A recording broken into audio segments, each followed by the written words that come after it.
우리 시대의 정치, 경제, 종교, 사회, 교육 등 이런 혼란함, 어지러움, 그리고 혼잡함의 근본적인 이유, 문제가 권위의 부재에 있다, 리더십의 결여에 있다라고 하면서 그 결과가 생존을 위한 자신의 욕망을 따라서 내 주변에 있는 것들을 도구화한다, 수단화한다.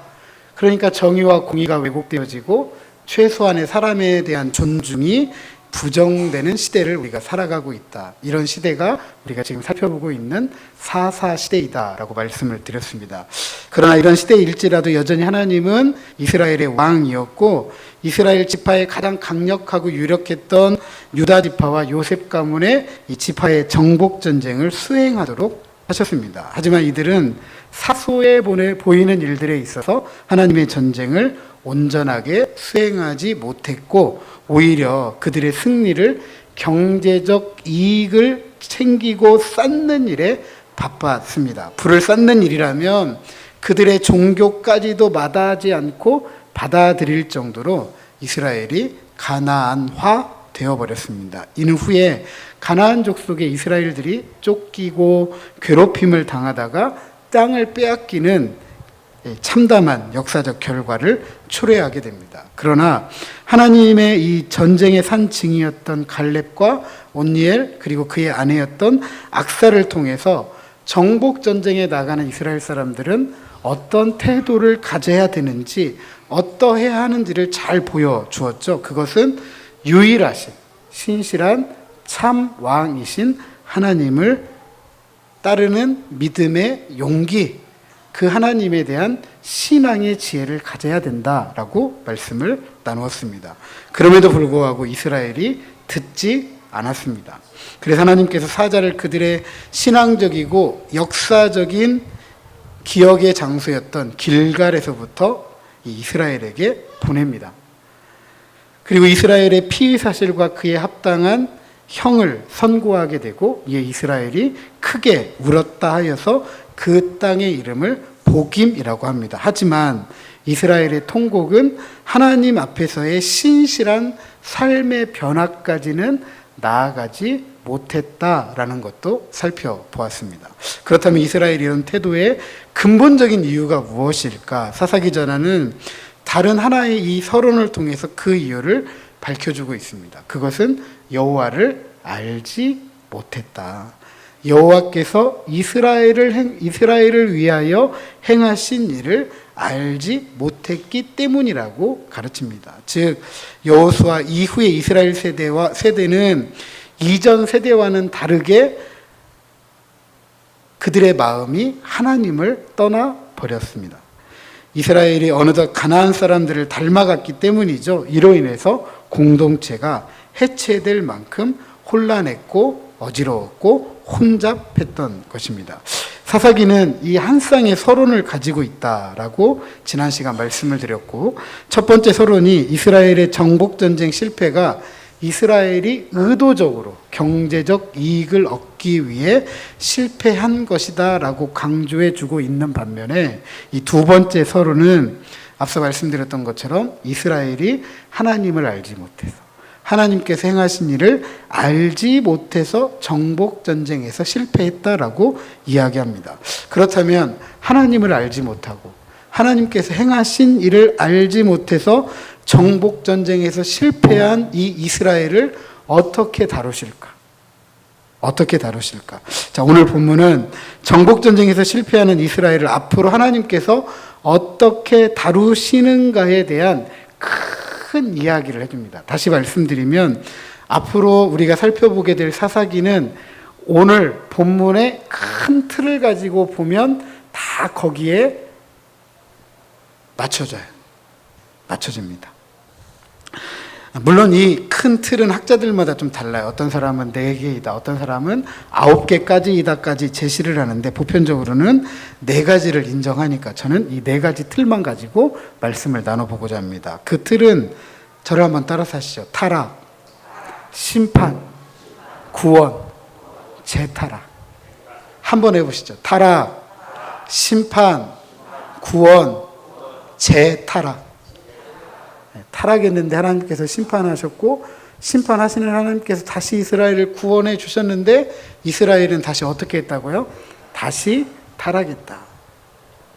그럼 우리가 한 가지 더 기억해야 될 것은 이 틀이 모든 이 사사 이야기에 맞는 건 아닙니다. 흔히들 말하는 대사사들, 이 대사사들이라는 이야기는 반면에 또 소사사들도 있겠죠. 대와 성경에서 말하는 대와 소는 이 성경의 분량이 많다, 적다를 말하는 거예요. 그래서 선지서 중에 내용이 많은 선지서를 대선지서, 내용이 적은 선지서를 소선지서라고 하는 것처럼 사사기 안에서도 많은 이야기를 차지하는 사사들의 이야기를 대사사, 그리고 짧은 이야기만 가지고 있는 사사들의 이야기를 소사사라고 이야기를 합니다. 그러니까 지금 오늘 우리가 하는 이 타락, 심판, 구원, 재타락의 이야기는 대사사들에 적용되는 이야기이고, 이 적용되는 이야기조차도 마지막 사인 삼손의 이야기에 가면 타락, 심판, 구원, 재타락이 보이지가 않아요. 그 말은 무슨 말이냐면 삼손이 사사라고 할 만큼 이스라엘 백성들과 구분되지 않을 정도로 타락했기 때문에 그렇습니다. 그만큼 삼손 시대에는 하나님께서 구원의 은혜를 베푸실 수 없을 만큼 이스라엘이 극도로 타락했다라는 것을 보여주죠. 이제 타락, 심판, 구원, 그리고 재타락이라는 틀에서 오늘 본문을 살펴보도록 하겠습니다. 먼저 타락입니다. 앞서 이스라엘의 정복전쟁 실패의 근본적인 원인이 여호와를 알지 못했다, 여호와께서 행하신 일을 알지 못했다라고 했습니다. 오늘 본문은 이스라엘이 하나님께 대해서 단순하게 무지했다라고 말하지 않고 여호와의 목전에서 악을 행했다라고 합니다. 그리고 그 악을 아주 적극적으로 행했어요. 어떻게 행했냐면 11절에 보니까 바알을 섬겼다, 13절에 보니까 바알을 섬겼고 아스다롯도 섬겼다라고 했습니다. 즉 이스라엘이 가나안의 신들, 우상을 섬긴 악을 행했다라고 기록하고 있습니다. 이것이 얼마나 크게 잘못되었는지를 12절 상반절에 보면 역사적인 사건을 통해서 가르칩니다. 애굽 땅에서 그들을 인도하여 내신 그들의 조상들의 하나님 여호와를 버린 것이다. 그것 때문에 하나님께서 뭐 하셨다? 진노하셨다라고 합니다. 하나님의 전능하심과 은혜의 선물로 주어진 역사적이고 신앙적으로 이스라엘에게 중요하게 기억되어야 할 출애굽 사건임에도 불구하고 이스라엘이 그것을 망각했다. 그리고 가나안의 신들을 섬겼다라고 합니다. 특별히 11절에 목전에라는 말은 문자적으로 누구의 눈에 의하면, 우리 성경에는 소견에, 사사기에는 소견에 이렇게 번역이 되어 있습니다. 이것은 누구가 보기에로 번역할 수도 있죠. 그 의미는 이런 의미입니다. 판단의 기준. 각기 소견에 옳은 대로 행했다라는 것은 누가 판단의 기준이 된 거죠? 각기, 자기 자신이. 하지만 지금 여호와의 목전에서 악을 행했다는 것은 누구의 기준에서 지금 악을 행했다는 거죠? 하나님께서 보셨을 때 악을 행했다. 하나님께서 판단의 기준이 되어서 애굽에서 인도하여 내신 하나님 자기 자신을 버리고 가나안 신 그것을 섬긴 것이 악이다라고 평가하고 지적하고 있는 겁니다. 그렇다면 이스라엘은 왜 역사적으로 신앙적으로 중요하게 기억되어야 될 이 출애굽 사건의 하나님을 망각했던 것일까? 물론 이스라엘이 가나안 정복 전쟁을 통해서 가나안 땅에 들어와 살면서 하나님께 제사를 드렸는데요, 한 번도 멈춘 적은 없습니다. 늘 하나님께 제사는 드렸습니다. 하나님을 잊은 건 아니죠. 한 번도 이스라엘이 하나님을 버린 적은 없어요. 출애굽의 하나님을 이스라엘이 어떻게 버릴 수가 있겠어요? 문제는 출애굽의 하나님은 어떻게 섬기라고 했냐면 유일하신 하나님으로 섬기라고 했어요. 이 땅에 다른 신들은 있다 없다? 없다. 오직 유일하신 한 분, 저 출애굽의 은혜를 베풀어 주신 그 한 분 하나님만 섬겨야 된다라고 하나님은 이스라엘 백성들에게 가르쳤던 것입니다. 그런데 유일하게 하나님만 섬긴 것이 아니라 그와 더불어서 무엇도 섬겼다? 가나안 신들도 섬겼다라는 것이 문제입니다. 우리말에 이런 속담이 있잖아요. 믿져야? 잘 모르세요? 믿져야 본전이다. 네, 믿져야 본전이다. 어쩐 일을 하다가 혹시 그 일이 잘못된다 하더라도 손해를 볼 일은 없다. 이게 뭐예요? 믿져야 본전이다. 그러니까 굳이 하나님을 버리지 않고도 가나안 신을 섬기는 일이 문제가 되지는 않겠다라고 누가 생각한 거예요? 이스라엘이 생각한 거죠. 가나안 신을 섬기다가 문제가 생기면 나는 여전히 누구를 섬기고 있다? 하나님을 섬기고 있다. 이런 식인 거죠. 오늘 우리식으로 표현하면 양다리 걸치는 거죠. 이쪽도 한 발, 저쪽도 한 발. 문제는 이것이 이스라엘의 생각이었지 하나님의 생각은 아니었다라는 것이죠. 그래서 하나님은 그들의 행위에 대해서 뭐라고 했죠? 악이라고 했던 것입니다. 그런데 왜 이스라엘은 유일하신 하나님만을 섬기지 않고 가나안의 신이었던 바알과 아스타롯을 섬겼을까? 첫 번째 서론 부분에서 경제적 이익과 부를 쌓기 위해서 가나안의 종교도 마다하지 않았기 때문이다라고 하였습니다.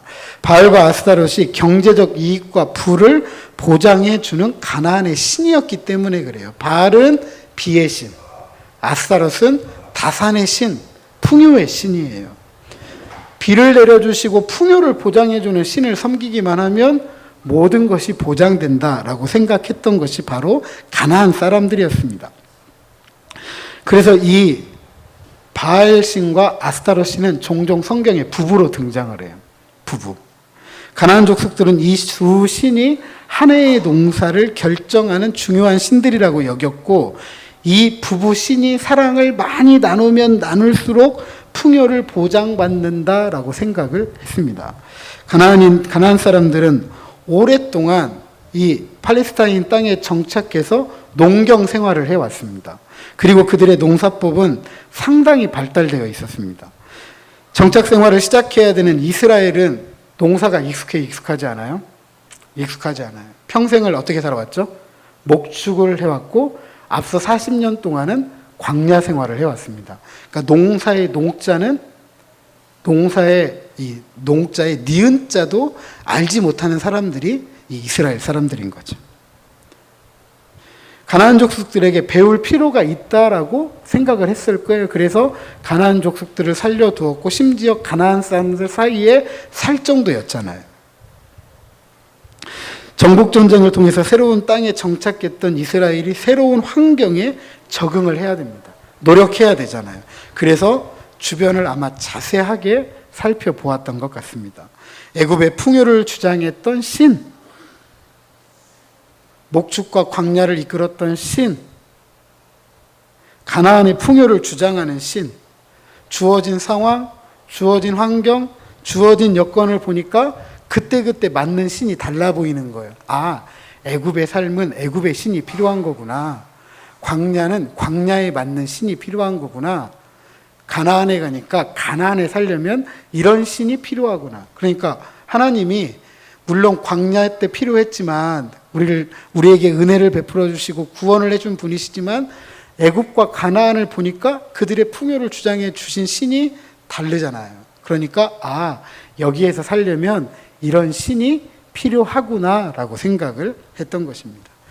그래서 가나안에서 경제적 이익과 부를 쌓아 풍요롭게 살기 위해서 가나안의 신들을 이스라엘 백성들이 받아들였던 것입니다. 문제는 이 일에 대해서 하나님께서 악이라고 생각을 했고 평가를 하셨고 이 일에 대해서 진노하셨다라는 사실입니다.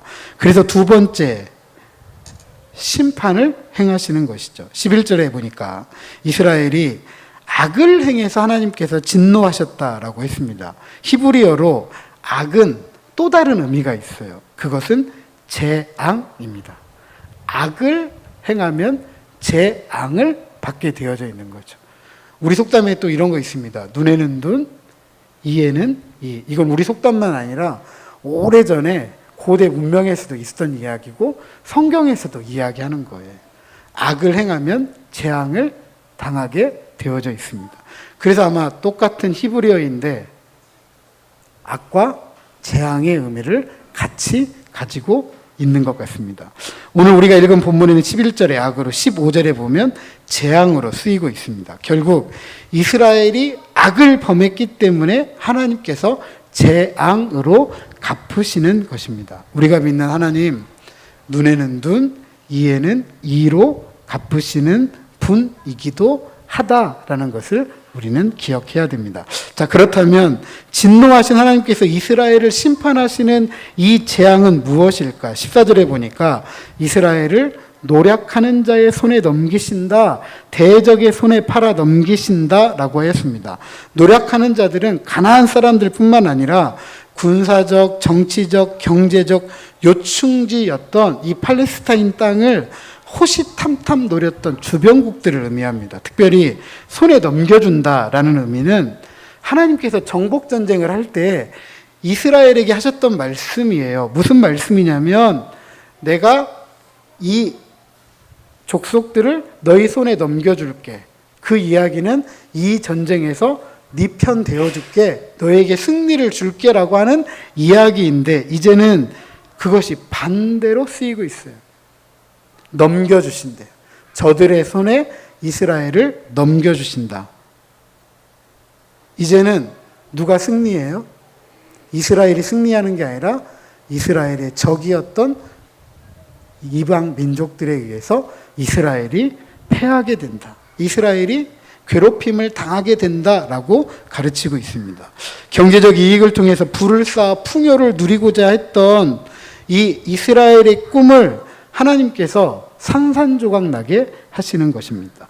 가나안을 정복했던 승리의 때와는 다르게 하나님께서 이스라엘이 상대가 되지 않을 정도로 끊임없이 패하게 하신다, 괴롭히겠다라고 말씀하고 있습니다.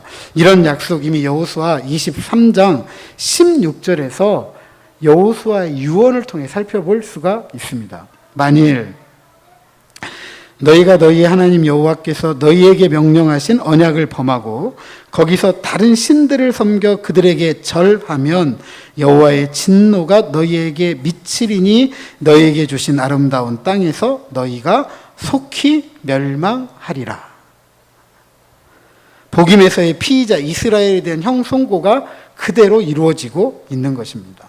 이로써 이스라엘이 인정하든 인정하지 않든 승리하든 패배하든 그것에 상관없이 정복전쟁이 진정으로 하나님의 손에 있다. 너희들의 손에 있는 것이 아니다. 너희들 마음대로 할 수 있는 것이 아니다라는 것을 하나님께서 이스라엘에게 가르쳐 주고 있습니다. 그것을 강조하기 위해서 15절에 하나님께서 이스라엘이 어디를 가든지 여호와의 손이 그들에게 재앙을 내리겠다라고 하고 있습니다. 이스라엘이 하고 싶은 대로 한다고 하더라도 하나님께서 하고 싶은 대로 하도록 내버려 두지 않으시겠다. 그러니까 모든 것이 누구의 손 안에 있다? 하나님의 손 안에 있다라는 것을 이스라엘 백성들이 배워야 된다, 알아야 된다라고 가르치고 있습니다. 이것을 하나님께서 말씀하셨고 하나님께서 맹세하셨기 때문에 그 괴로움이 더욱 심한 겁니다. 이를 통해서 하나님의 진노가 얼마나 컸는지 우리가 짐작해 볼 수가 있습니다. 지금까지 이스라엘과 함께 하시면서 그들을 지켜주시고 보호해 주셨던 하나님의 손이 이제는 이스라엘을 향해서 재앙을 내리신다라는 것은 하나님께서 누구와 싸우겠다? 이스라엘과 싸우겠다. 내 자식들과 싸우겠다. 내 백성들과 싸우겠다. 그리고 이스라엘은 이 싸움에서 이길 수 있다 없다? 절대로 이길 수 없다. 뿐만 아니라 피할 수도 없다라고 가르치고 있습니다. 하나님은 하나님의 말씀에 순종하는 자기 백성들에게 복을 주시는 분이지만 불순종할 때에는 싸움의 자리로 불러내셔서 벌을 내리시는 분이기도 합니다. 이로써 살아계신 하나님께서 통치하신다는 사실 이스라엘 백성들에게 분명하게 알리고 다시 순종의 자리로 돌아올 수 있도록 돌이키도록 부르시는 것이죠. 그래서 세 번째로 하나님께서 구원해 주시는 것입니다. 하나님은 이스라엘을 노력하는 자와 대적의 손에서 구원하시기 위해 사사를 세우셨습니다. 사사는 기본적인 의미로 재판관이라는 의미가 있습니다. 그런데 우리가 사사기에서 만나는 사사들을 보면 드보라를 제외하고는 재판하는 사사들을 만날 수가 없습니다. 오히려 이 사사들은 어떤 사사들이냐면 군사적인 지도자, 정치적인 지도자, 종교적인 지도자 이렇게 보입니다. 그래서 온니엘과 에웃은 구원자라고 부르고요. 삼갈이나 기드온이나 둘라나 입다나 삼손은 그들이 했던 일, 즉 이스라엘에게 평안을 회복시켜준 군사적 지도자이다. 그리고 이스라엘의 영적인 삶을 인도하였다라고 기록하고 있습니다. 어찌되었든지 하나님은 사사를 세우셔서 이스라엘을 구원하셨습니다. 그렇다면 왜 하나님께서 사사를 통해서 이스라엘을 구원하셨을까? 18절 하반절에 보니까, 자, 18절 하반절, 이는 같이 한번 읽어보죠. 18절 하반절입니다. 이는 시작. 이는 그들이 괴롭게 함을 받아 슬피 부르짖음으로 여호와께서 뜻을 돌이키셨음이거늘. 아멘. 우리가 아주 단순하게 이해하면 이스라엘이 회개해서 하나님께서 마음을 바꾸셨다라고 이해할 수 있는 구절이죠. 그런데 슬피 부르짖다라고 번역된 히브리어는 죄송하지만 회개하고는 전혀 관계가 없는 단어입니다. 구약 성경에 4번 사용되는데요. 각각 이런 의미로 쓰입니다. 고통의 소리, 신음 소리, 고통 이렇게 번역이 됩니다. 이것은 회개의 부르짖음이 아니라 얼마나 괴롭고 얼마나 고통스러운지 자기도 모르게 절로 새어나오는 신음소리예요. 끙끙 앓는 소리예요. 아파가지고. 아프시면 입을 뒤집어 쓰고 끙끙 앓으시잖아요. 그죠? 그거 왜 그러는 거죠? 아프니까. 이 슬피 부르짖다는 것이 그거예요. 하나님께서 재앙을 내리시는데 앞서 말씀드렸던 것처럼 이 재앙이 얼마나 감당하기 어려웠던지 힘들어. 고통스러워요. 아파요. 그러니까 끙끙 앓고 있는 거예요. 끙끙 앓고 있는 거. 중요한 것은 이렇게 끙끙 앓는 소리까지도 하나님께서 외면치 않으시더라. 외면치 않으시더라. 그래서 누구를 세우셨어요? 사사를 세우셨어요. 하나님 나 구원해 주세요 라고 해가지고 사사를 세운 게 아니라 내 백성이 내 자식이 끙끙 앓고 있으니까 안 되겠다 싶어가지고 하나님께서 마음을 돌이키신 거예요. 그러니까 이스라엘이 회개한 게 아니라 이스라엘이 돌이킨 게 아니라 누가 돌이키신 거예요? 하나님께서 돌이키신 거예요. 하나님께서 회개와 가까운 행동을 하시면서까지 은혜를 통해서 내 백성, 내 자식 살려주신 거예요. 이것이 사사를 세워서 이스라엘을 구원해 주신 근본적인 동기입니다. 그러나 이런 하나님의 은혜에 불구하고 17절에 보니까 이렇습니다. 사사들에게도 순종하지 않았다. 네 번째로 제 타락의 길로 들어서게 됩니다.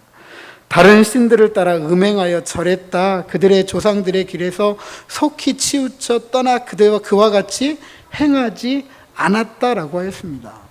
이 구절에서 우리가 유념해야 될 단어는 음행이에요. 음행.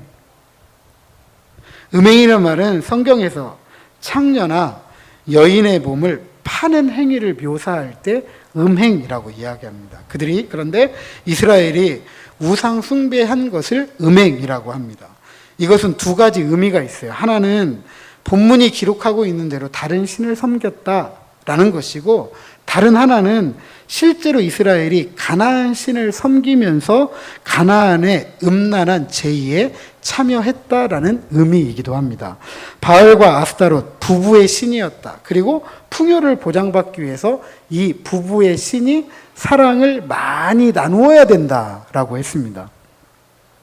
그렇다면 이 부부 신이 사랑을 많이 나눌 수 있도록 분위기를 만들어줘야 되잖아요. 그죠? 그래서 가나안 족속들은 이 부부 신이 사랑을 많이 나눌 수 있도록 이 신전에 여자 창기와 남자 미동을 두었습니다.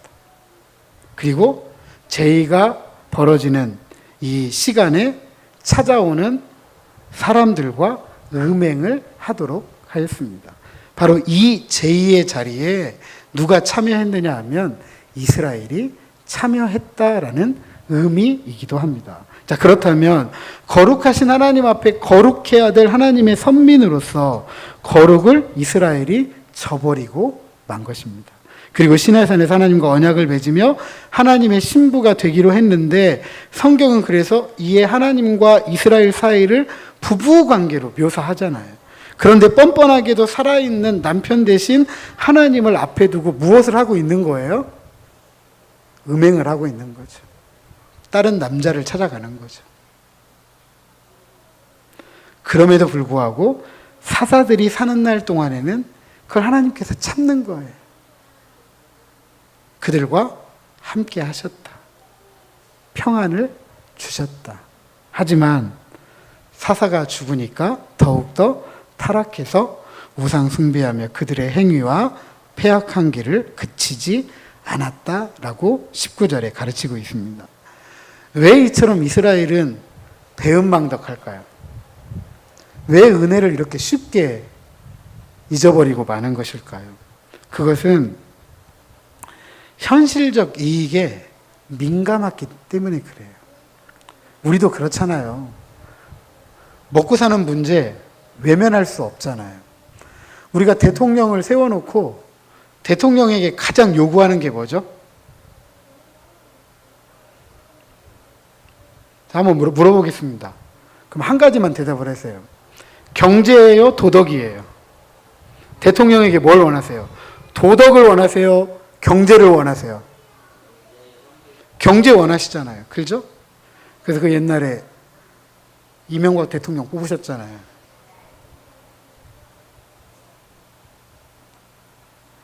그만큼 현실적 이익에 우리 민감해요.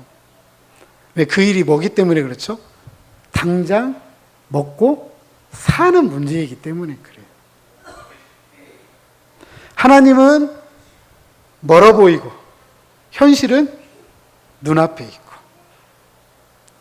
신앙의 유익은 눈에 보이지 않고 먹고 사는 문제는 바로 눈앞에서 보이죠. 이거 멀리서 우리 생각하지 않아도 돼요. 우리가 사는 삶이 그래요. 몸이 망가지는데도 뭐가 보이세요? 일이 보이시잖아요. 몸이 망가지는데도. 왜 그러죠? 우리 어른들 흔하게 이렇게 이야기하시더라고요. 죽어야 안 하지. 이렇게 이야기하시더라고요. 죽어야 안 하지. 죽음은 눈에 보이지 않기 때문에 그러죠. 근데 일은 눈에 보이잖아요. 일은. 바로 그것 때문에 그래요. 현실의 이익에 민감하게 반응하다 보니까 멀어 보이고 눈에 보이지 않는 하나님과 신앙적 유익은 잠시 뒤로 놓는 거예요. 그렇다고 해서 하나님을 잃었어요? 아니잖아요. 하나님을 마음에서 버렸어요? 아니잖아요. 하지만 지금 당장 살아야 되잖아요. 가깝게 보이고 눈에 보이는 그것 따라서 살아가기 때문에 그렇습니다. 그러다 보니까 우리도 주님을 닮아가기보다는 어느덧 이스라엘이 그랬던 것처럼 가나안화, 세속화 되어져 가고 있는 것입니다. 앞서 7절과 10절 그리고 19절을 읽어보면 새 세대가 반복되어 등장을 합니다. 그런데 이 7절과 10절과 19절을 보면 7절은 여호수아 시대, 10절은 여호수아가 죽은 다음 시대, 19절은 훨씬 더 그 이후 세대인데 이들의 어떤 신앙적인 형편이 갈수록 나빠져요. 갈수록. 이런 상황이 우리가 앞으로 살펴보게 될 사사기의 이야기예요. 그래도 처음에 온니엘이 사사가 되고 드보라가 사사가 될 때까지는 그래도 좀 괜찮은 것 같아요. 근데 그 이후로 가면 형편이 없어집니다.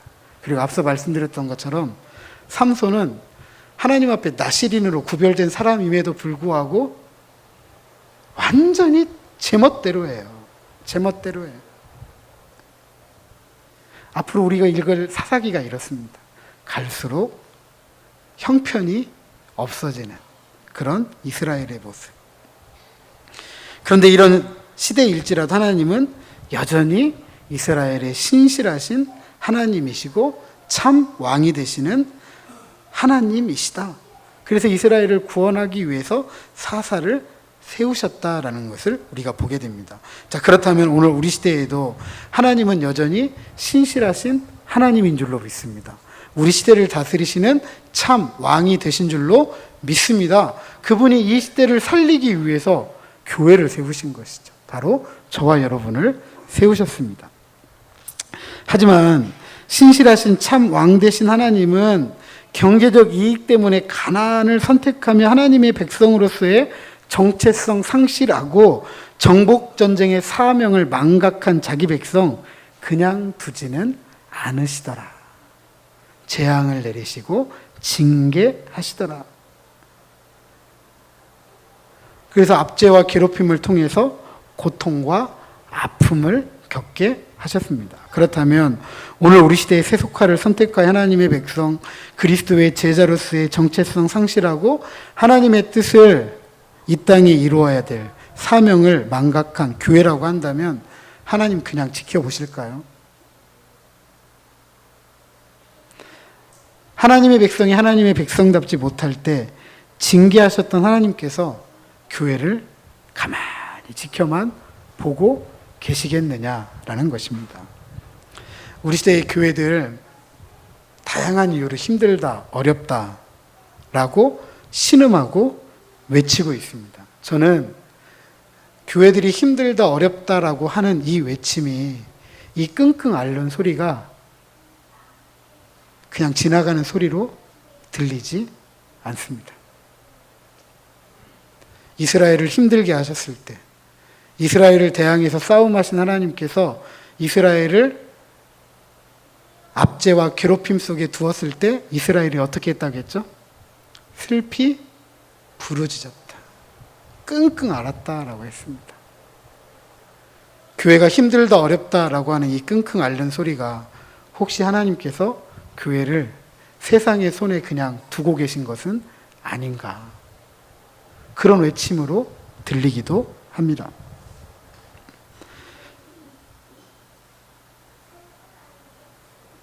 교회가 신음하고 외칠 수밖에 없는 상황 속에 하나님께서 두셨기 때문이지 않은가. 아니, 하나님의 백성으로서의 정체성을 상실하고 사명을 망각했기 때문에 하나님께서 이스라엘이 선택한 삶에 내버려 두셨던 것처럼 오늘도 우리가 선택한 삶에 하나님께서 내버려 두신 것은 아닌가 생각합니다. 그런데 우리가 다시 한번 기억해야 될 것은 하나님은 자기 백성이 끙끙 앓고 있을 때 외면하는 분이 아니시다. 자기의 뜻을 돌이키셔서 자기 백성을 구원하시는 하나님인 줄로 믿습니다. 문제는 이런 구원을 받았음에도 불구하고 이스라엘은 깨닫지 못했다. 오히려 더 배은망덕했다. 하나님을 더 멀리 했다라는 사실입니다. 그래서 많은 사람들이 이렇게 이야기합니다. 역사는 뭐라고요? 거울이래요.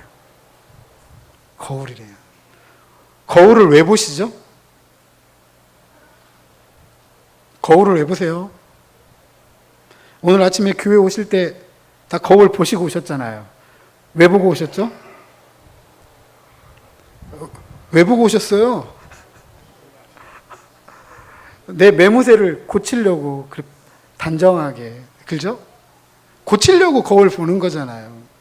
역사를 우리가 알아가는 이유는 역사를 통해서 오늘 우리가 배울 걸 배우고 고칠 걸 고치기 위함이잖아요. 그래서 오늘 이 사사시대의 역사를 통해서 오늘 우리를 보고 배우고 고쳐야 될 필요가 있습니다. 하나님은 과거에도 그랬던 것처럼 오늘 우리 시대에도 신실하신 하나님이시고 참 왕이 되시기 때문입니다. 그렇다면 힘들고 어려울 때 우리를 구원해 주시고 사랑해 주신 주님으로부터 이 하나님께로부터 우리가 얼마나 멀어졌는지를 생각해야 돼요. 그냥 힘들고 어려운 것을 그냥 힘들다 어렵다라고 생각하는 게 아니라 왜 이렇게 힘들어졌고 왜 이렇게 어려워졌을까? 왜 우리의 삶은 이렇게 끙끙 앓게 되었을까라는 것을 한번 되돌아봐야 된다는 거죠. 혹시 그 이유가 하나님께로부터 멀어진 것이라고 한다면 어떻게 해야 돼요? 다시 돌아가야 되죠. 주님의 말씀을 따라 순종하는 삶을 통해서 주님을 닮아가는 삶을 선택하지 않았다고 한다면 다시 그 삶을 선택해야죠. 내가 선택한 삶 때문에 세속화되어져 가지고 우리의 생각과 삶으로 인해서 내버려져 가지고 아파하고 있다면 이것 때문에 울어야 되는 거죠. 풍요롭지 못한 것 때문에 다른 사람들보다 더 잘 살지 못하는 것 때문에 원망하고 불평하면서 하나님 외에 다른 것 의지하고자 했던 모든 노력들 자복하고 통회해야죠.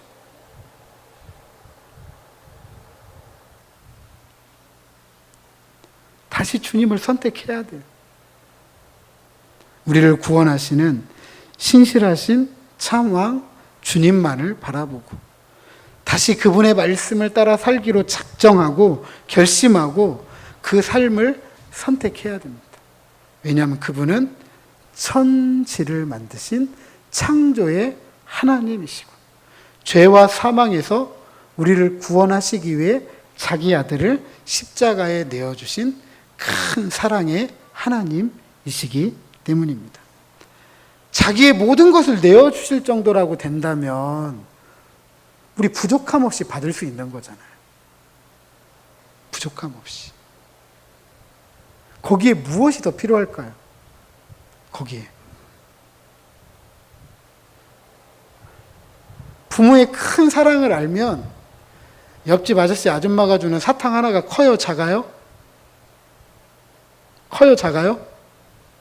작죠? 그런데 왜 그게 크게 보이죠?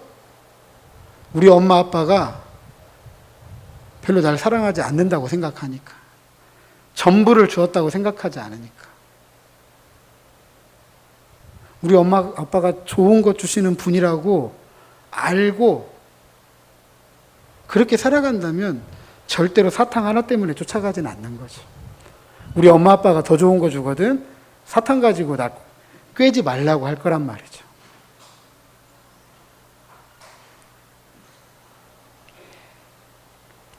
그래서 우리는 그 하나님이 진정으로 좋으신 분이다. 나에게 가장 좋은 것을 주시는 분이다.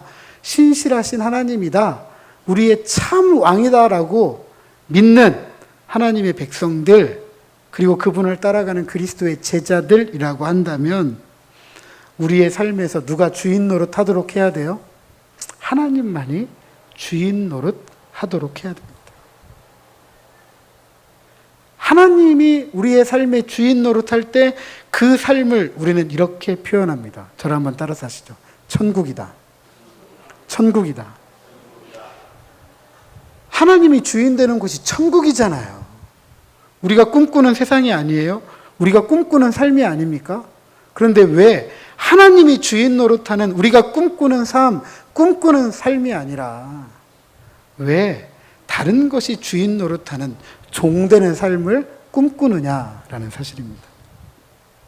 부디 우리를 선택하시고 구원하신 주님을 우리도 선택하고 그분을 따라 살아가면서 하나님께서 약속하신 은혜를 충만하게 받아들이고 그 나라의 기쁨을 풍성하게 받아들이는 천국을 살아가는 하나님의 백성들, 그리스도의 제자들, 저와 여러분 되시기를 주님의 이름으로 축복합니다.